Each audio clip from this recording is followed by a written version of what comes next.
On n'aurait pas pensé il y a quelques mois qu'on allait arriver au bout de notre rêve.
Franchement Stéphane, merci. Je suis épaté du résultat. Franchement par rapport à ce qu'on avait avant, ce que tu as fait. Et merci surtout d'avoir tenu le coup parce que je sais que c'était pas facile pour vous, toi et Géraldine aussi pour cette épreuve. Mais franchement, tu peux être fier, vous pouvez être fier du résultat et j'ai hâte de tester les machines. Bah écoute Eric, c'est normal avec tout ce que tu as fait pour nous. Et puis c'était difficile pour nous certes, mais je pense que le plus dur c'est toi qui l'as vécu. Et malheureusement on l'a vécu à travers toi, mais maintenant que tu es dehors, je pense qu'on va pouvoir tester les machines. Ensemble, voilà. Le meilleur est devant nous en tous les cas. Voilà. Plus qu'à pousser un petit peu maintenant. Voilà. Allez Stéphane, on va voir ce que ces machines ont dans le ventre. Je peux donner un coup de main, non? Oh c'est bon, essaye de retenir un peu. Hop.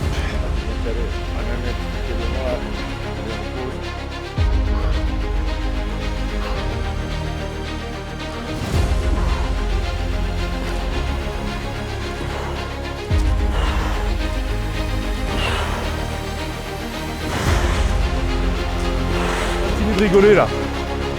Les vacances c'est fini là. Au boulot.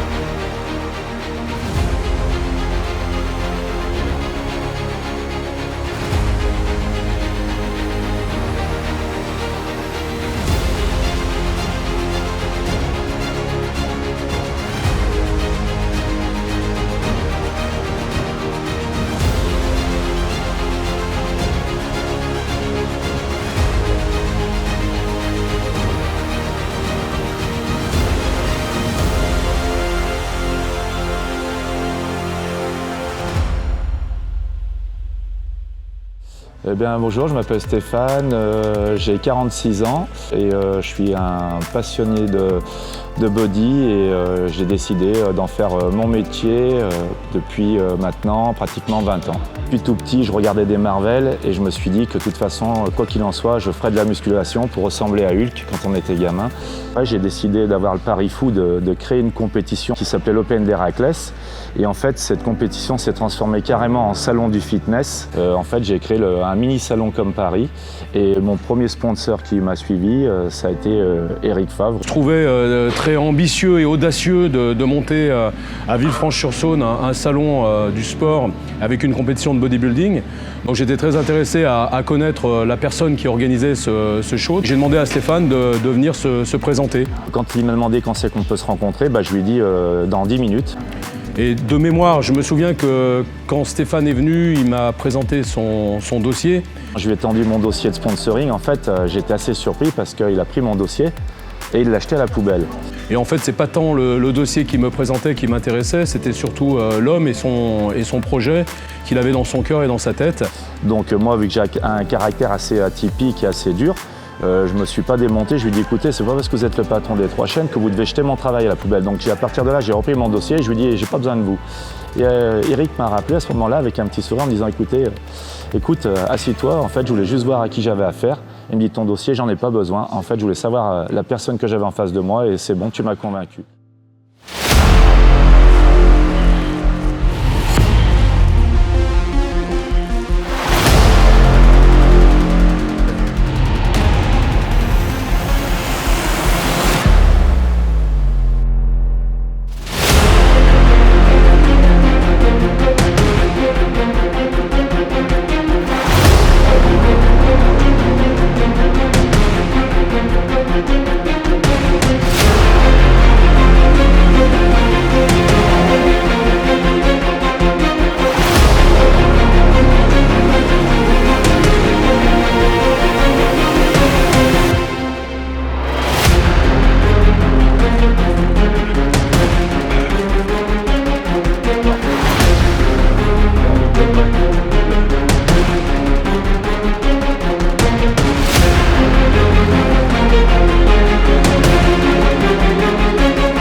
Eric est venu me rendre visite. Quand Eric a vu mon matériel, on a eu l'idée de travailler ensemble parce qu'Eric avait un projet de lancer une marque de machines. Il a vu que j'étais un petit peu en difficulté au niveau de la salle et puis comme son grand corps l'emporte toujours, il a décidé de nous donner un coup de main. Le projet My Day Gym que j'avais dans la tête depuis quelques temps, c'était de pouvoir offrir à des passionnés, à des gens qui aiment ce métier, mais qui sont un petit peu noyés aujourd'hui dans le monde du fitness, qui est devenu une grande industrie.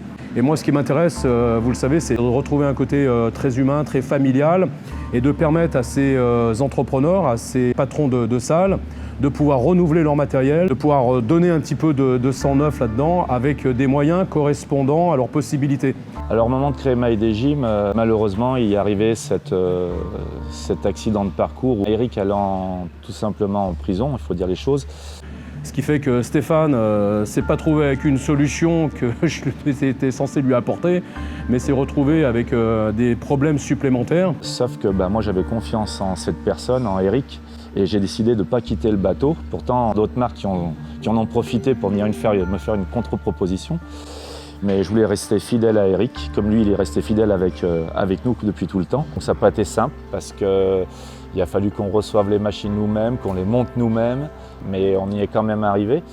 Et après, quand Eric est sorti, effectivement, les choses ont repris leur cours et c'est à partir de là que maintenant on va faire le vrai travail. On n'aurait pas pensé il y a quelques mois qu'on allait arriver au bout de notre rêve. Bien sûr que non, Eric, avec tous les enjeux qu'il y avait. C'est ça la force de l'union, partager la passion, le travail, rester dans la persévérance. Et je pense qu'avec des projets en commun et plutôt favoriser l'union que la division, on a un devoir, tous ensemble, de partager ces émotions, de partager cette passion et de montrer que tout est possible quand des hommes et des femmes ensemble se réunissent autour d'une passion, autour de l'envie de partager et avec de l'amour. Et je pense que c'est essentiel et c'est un peu ce qu'on a vécu, je pense. C'est l'adage, l'union fait la force. Voilà.